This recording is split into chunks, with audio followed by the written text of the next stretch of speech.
Энергия года по дате рождения 18. Это у нас Луна. Аркан старшая Луна. Это про ваш личный путь из болота.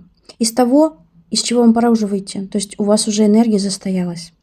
Да, могут быть страхи где-то по выходу, что скажут, что посмотрят, смогу ли я. Но если вы соберете себя в целую конструкцию, если вы соберете себя в синхронизацию, например, правого-левого полушария, сознательного, бессознательного, если это будет про духовное, материальное в целом, то вам не должно быть страшно.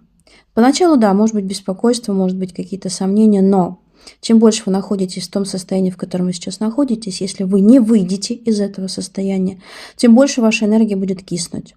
Вам знаки подает мир. Но видите ли вы эти знаки? Вам пора их научиться видеть и ощущать. Ваше подсознание, оно пытается вырваться наружу и подсказывать вам. Подробнее в описании.